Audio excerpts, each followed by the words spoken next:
Rina sibuk mengangguk, boleh. Ayah angkat tadi baru bilang mau lihat Rina menari. Ayah angkat juga bilang rumah dia jauh lebih besar daripada rumah kakek Gomo, berarti Rina bisa menari tanpa ketabrak dinding. Reka, Rina, aku dan ayahmu jalan-jalan sebentar. Kamu tunggu kami di mobil ya. Rina mengangguk dengan turut, iya, ayah angkat harus cepat pulang. Reka, sini, ayah angkat berjanji akan segera pulang.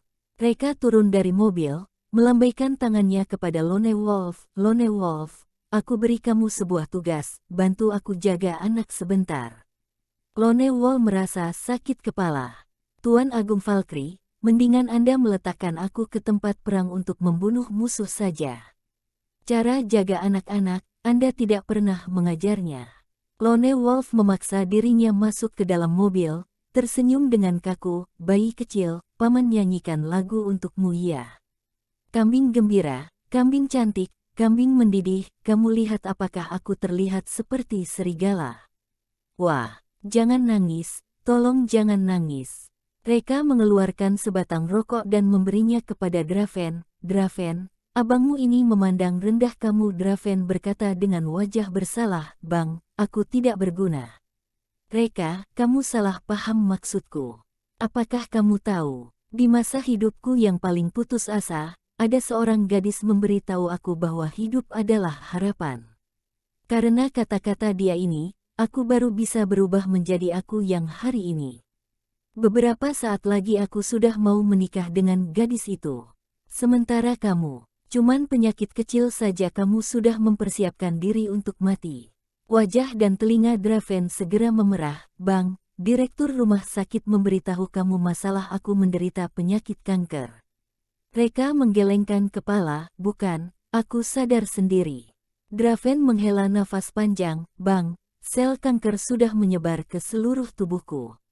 Aku, sudah tidak ada harapan lagi. Reka, asal hatimu memiliki cahaya, kamu pasti ada harapan. Aku akan suruh orang kirim kamu ke sebuah tempat. Tunggu kamu keluar dari sana, aku berharap bisa berjumpa dengan kamu yang baru. Draven bertanya dengan penasaran, tempat apa? Reka, kabin serigala. Kabin serigala. Draven mengerutkan alisnya, kenapa namanya terdengar aneh. Waktu Reka memerintah Lone Wolf membawa Draven ke kabin serigala, Lone Wolf merasa sangat kaget. Kabin serigala adalah tempat apa? Kabin serigala adalah lembaga penelitian medis tertinggi di Hotline. Salah satu hasil penelitian kecil dari kabin serigala sudah cukup menggertakkan dunia. Dengar-dengar kabin serigala baru-baru ini sedang meneliti proyek tentang modifikasi tubuh manusia. Orang yang bisa berobat ke sana semuanya adalah tokoh tingkat ketua. Tuan Agung Valkyrie memiliki hubungan sedalam apa dengan Draven ini, sampai mau mengantar dia ke kabin serigala. Lone Wolf membawa Draven pergi dan Reka juga membawa Rina pulang. Tiba di depan pintu rumah, suasana hati Reka gugup sampai puncak. Dia tidak tahu apakah Tokia mereka bisa menerima Rina. Reka menekan bel pintu dengan khawatir. Yang buka pintu adalah Tokia. Melihat Rina di pelukan Reka, Tokia pun berseru, ini anak gadis siapa? Sangat imut. Perhatian Afril dan Bensu Mashita juga ikut tertarik kemari. Reka menjelaskan, dia adalah anak gadis teman terbaikku. Namanya Rina, aku sudah mengakuinya sebagai anak angkat. Temanku itu menderita penyakit parah, harus dirawat di rumah sakit. Ibunya sudah meninggal sejak dulu. Tidak ada yang menjaganya, jadi aku bawa dia ke rumah kita, bermaksud untuk menjaganya beberapa tahun. Mata Tokia mengedipkan cahaya terang, dia segera memeluk Rina, boleh, aku tidak akan kesepian lagi mulai sekarang. Rina, aku adalah ibu angkatmu. Panggil ibu angkat. Rina merasa agak malu, kakak, tubuhmu sangat wangi. Hehe. Rina mengelus wajah Tokia dengan senyuman, mulutmu sungguh manis. Apakah ayahmu menyuapi kamu madu setiap hari? Tapi, kamu panggil aku ibu angkat saja. Panggil kakak jadinya salah generasi. Rina, ibu angkat kakak. Tokia mencium pipi Rina dengan gembira, gadis ini terlalu asyik. Afril segera mengendong Rina, sini, biarkan nenek peluk kamu. Rina, kamu sudah berapa tahun? Rina, nenek, aku sudah 4 tahun. Panggilan nenek membuat hati Afril meleleh di tempat. Bagus, bagus.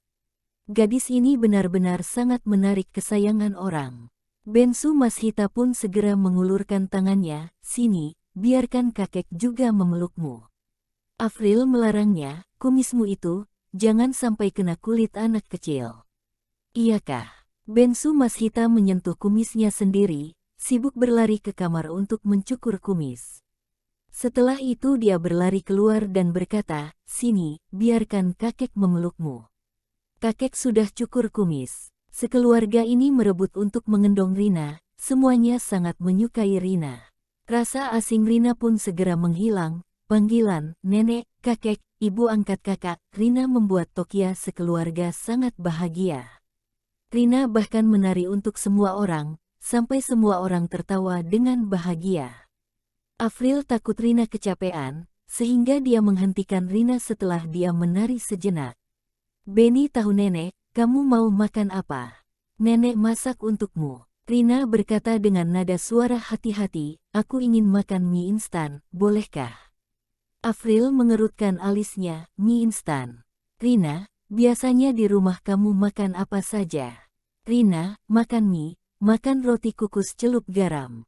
Wajah Afril segera menghitam, kenapa ayahnya begitu? Beri makanan seperti itu kepada anak. Rina, hari ini nenek masak daging untukmu, mau? Rina segera menggelengkan kepala, nenek, aku tidak makan daging, daging terlalu mahal. Aku cukup makan sedikit mie saja, aku sangat mudah diasuh.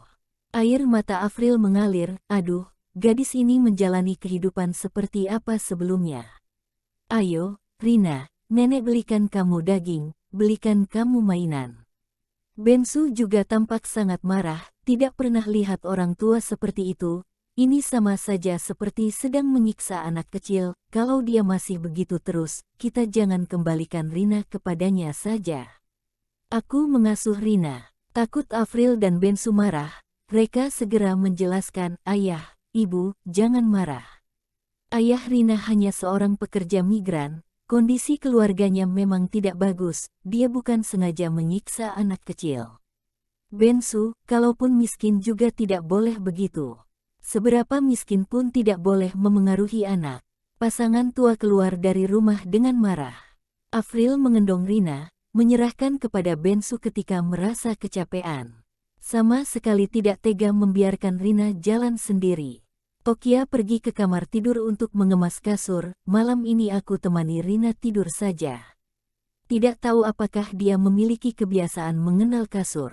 Mereka tidak bisa menahan diri dan memeluk Tokia dari belakang. Ini adalah pertama kali Tokia berinteraksi fisik begitu dekat dengan mereka, wajah Tokia memerah, tubuhnya merasa gemetar. Hanya saja, Tokia tidak membantah. Rasa keamanan yang mereka membawa kepadanya membuat Tokia merasa sangat nyaman. Tokia berkata dengan suara kecil, Tokia, aku ingin kita juga melahirkan anak. Tokia meragu sejenak sebelum berkata, tunggu Rina agak besar dulu baru bahas saja.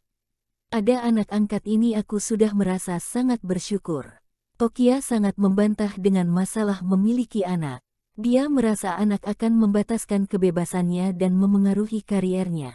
Tapi setelah bertemu dengan Rina, rasa membantah seperti ini menghilang tanpa jejak. Hanya saja, Tokia sudah menganggap Rina sebagai anak kandung dari dalam hati, jadi dia merasa tidak perlu melahirkan satu anak lagi.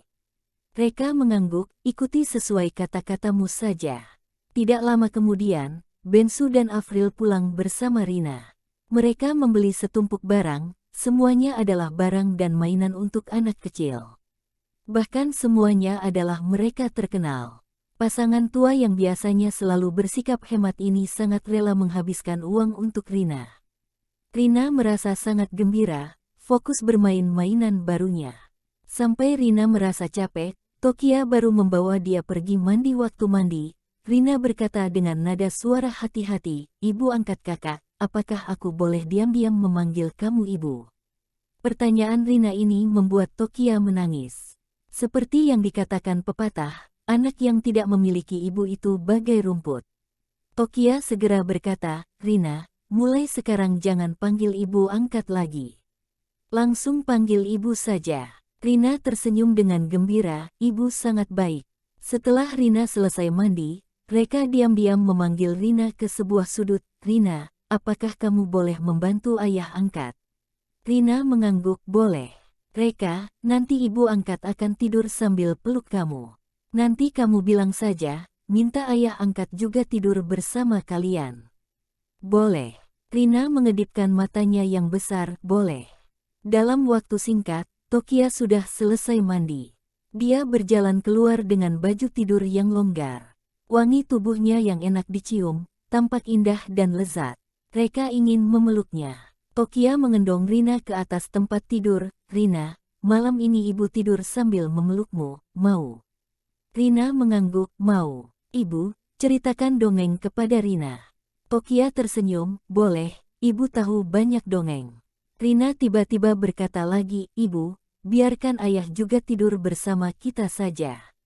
Rina mau ayah dan ibu memeluk Rina bersama. Ini, Tokia berpikir sejenak, Rina, siapa yang suruh kamu mengatakan kata-kata ini? Rina, ayah. Sialan. Reka tersedak karena air liurnya. Anak ini, kenapa begitu jujur? Pada saat Reka mau mencari alasan untuk dirinya, Tokia tiba-tiba berkata, kalau begitu kamu naik ke sini solo.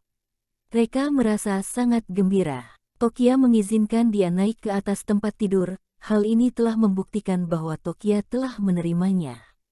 Kalau begitu, jarak Reka dengan kolam guntur sudah hanya tersisa selangkah. Misi akan segera berhasil, Reka akan bekerja lebih keras lagi.